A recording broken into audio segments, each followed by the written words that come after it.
Okay students, तो हमने देखा था पिछले क्लास में vapour pressure and Raoult's law. तो vapour pressure and Raoult's law पे अब हम लोग क्वेश्चंस देख लेते हैं एनसीईआरटी के एंड कंपेंडियम के। तो फर्स्ट क्वेश्चन जो हमने लिया है एनसीईआरटी का जो है एग्जांपल है 2.5। इस क्वेश्चन में vapour pressure of chloroform CHCl3 and dichloromethane CH2Cl2 298 kelvin पे दिया है, 200 mmHg एंड 415। तो इसे मान लेते हैं हम लोग ए है, इसे मान लेते हैं बी है। तो जो जो दिया है उसे हम लोग लिख लेते हैं। तो पहले जो हमने माना है वो लिख लेते हैं। हमने ए माना है क्लोरोफॉर्म को CHCl3 को, और बी माना है डाइक्लोरोमीथेन CH2Cl2 को। तो ए का वेपर प्रेशर PA0 दिया है। सॉल्यूशन की बात नहीं कर रहे हैं, तो हम लोग प्योर स्टेट में लेंगे। PA0 का वैल्यू है PA0 का वैल्यू हमें दिया है इसमें 200 mmHg, 200 mmHg। और PB0 का वैल्यू दिया है PA0 200 और PB0 415। यूनिट दोनों का सेम दिया है mmHg। ठीक है। Calculate vapour pressure of solution, solution का निकालना है हमें। पी की वैल्यू कैलकुलेट करना है। और हमें दिया हुआ है मास दिया हुआ है 25.5 ग्राम जो है क्लोरोफॉर्म है, और 40 ग्राम जो ये है। तो हमें मास दे दिया तो हम लोग मोल फ्रैक्शन निकाल सकते हैं। तो मास ऑफ क्लोरोफॉर्म ए दिया हुआ है 25.5 ग्राम, और मास ऑफ बी डाइक्लोरोमीथेन दिया है 40 ग्राम। तो यहाँ से मोल निकाल लेते हैं। तो मोल ऑफ ए आ जाएगा हमारे पास, सबके मोलर मास से हम लोग डिवाइड कर देंगे। 25.5 को क्लोरोफॉर्म का मोलर मास 119.5 होता है, तो इसको 119.5 से डिवाइड कर देंगे। तो इसे सॉल्व कर लोगे तो ये आ जाएगा 0.213 मोल, 0.213 मोल आ जाएगा। उसी तरह मोल ऑफ बी हमने माना है डाइक्लोरोमीथेन को। तो इसका 40 ग्राम दिया हुआ है, तो 40 बाय डाइक्लोरोमीथेन का मोलर मास होता है 85। इसको डिवाइड करोगे तो ये आ जाएगा 0.47 मोल। अब मोल आ गया दोनों का, तो हम लोग मोल फ्रैक्शन कैलकुलेट कर सकते हैं। मोल फ्रैक्शन ऑफ ए आ जाएगा हमारे पास, ए है 0.213 अपॉन टोटल मोल 0.213 प्लस 0.47। तो ये सॉल्व करोगे तो आ जाएगा आपको 0.312, 0.312 आ गया क्लोरोफॉर्म के। उसी तरह बी जो हमने डाइक्लोरोमीथेन को माना था, ये अगर एक्स ए आ गया तो डायरेक्ट हम लोग एक्स भी निकाल सकते हैं, 1 माइनस एक्स ए, तो 1 माइनस 0.312। तो ये सॉल्व करके आ जाएगा 0.688। अब मोल फ्रैक्शन निकाल लिए, तो अब हम लोग total pressure P equals to निकाल लेंगे PA0 XA plus PB0 XB। तो PA0 का वैल्यू हमने अभी लिखा था क्वेश्चन में 200, PB0 415।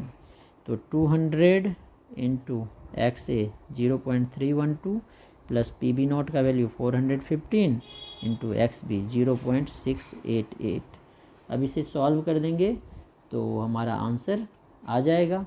तो इसे सॉल्व करोगे तो आंसर आ जाएगा 347.9 mmHg। तो यहाँ से एक पार्ट हमारा सॉल्व हो गया। अब इसी क्वेश्चन में हमें सेकेंड पार्ट भी दिया हुआ है। फर्स्ट पार्ट तो हमें दिया हुआ था calculate the vapour pressure of solution, जो हमने निकाल लिया। अब सेकेंड पार्ट है जो हमने डाल्टन्स लॉ का रिलेशन देखा था, उससे निकलेगा mole fraction of each component in vapour phase. तो YA और YB निकालना है। तो जो सेकेंड पार्ट है इसका, इसमें हमें YA निकालना है। तो YA का फॉर्मूला हमने अभी देखा था PA0 XA upon total pressure. ठीक है। उसी तरह चलो इसका वैल्यू पहले निकाल लेते हैं। PA0 XA का अभी हमने देखा था PA0 200 XA 0.312 upon total pressure अभी कैलकुलेट किया 347.9। अब इसे सॉल्व करेंगे तो जो क्लोरोफॉर्म की वैल्यू आएगी ये आ जाएगी 0.18 मोल फ्रैक्शन की। अब अगर इसकी मोल फ्रैक्शन आ गई तो YB हम लोग डायरेक्ट भी निकाल सकते हैं, या फॉर्मूला में भी पुट कर सकते हैं PB0 XB अपॉन P। तो PB0 की वैल्यू 415 था, तो 415 इंटू XB का वैल्यू यही आया 0.688 अपॉन टोटल प्रेशर 347.9। तो ये आ जाएगा 0.82। ऐसे भी सॉल्व कर सकते थे, या y भी हम लोग डायरेक्ट भी निकाल सकते थे। बाइनरी सॉल्यूशन है तो 1 माइनस वाई ए, तो 1 minus 0.18 which is equal to 0.82, ऐसे भी सॉल्व कर सकते थे। अब हम लोग कंपेंडियम के क्वेश्चन लेते हैं कुछ वेपर प्रेशर पे। अब हमने 2 कंपेंडियम के क्वेश्चन लिए हैं। फर्स्ट है क्वेश्चन नंबर 14। क्वेश्चन है at a given temperature total vapour pressure in torr of a mixture of volatile compound, volatile वाला फर्स्ट केस वाला, ए एंड बी गिवन है, पी की वैल्यू। तो देखो ये माइनस वाला गिवन है तो हम लोग माइनस में निकाल लेते हैं। तो पी इक्वल्स टू हमने निकाला था p a not x a plus p b not x b. हमें एक्स बी में रखना है तो एक्स ए को हमें हटाना है, तो एक्स ए का वैल्यू पुट कर दो 1 माइनस एक्स बी। तो प्रेशर क्या आ जाएगा, ये हमने 14 क्वेश्चन सॉल्व करना स्टार्ट किया। प्रेशर क्या आ जाएगा, p a not into 1 minus x b plus p b not x b.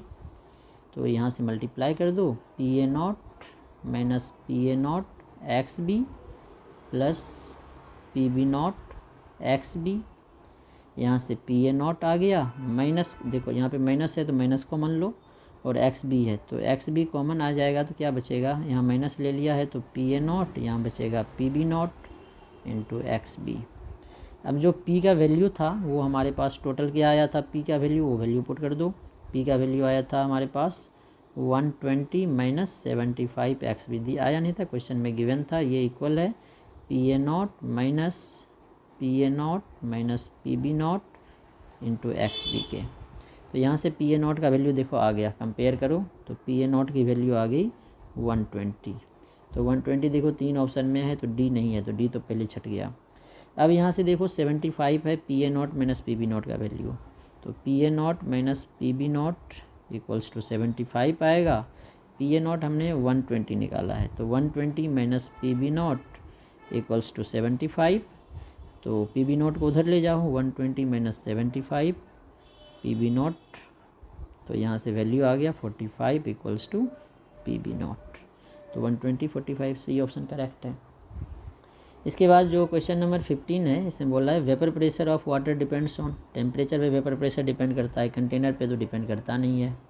तो इसका आंसर 15 का सी आ जाएगा। ठीक है, इसके बाद हम लोग कंपेंडियम के और क्वेश्चन ले रहे हैं।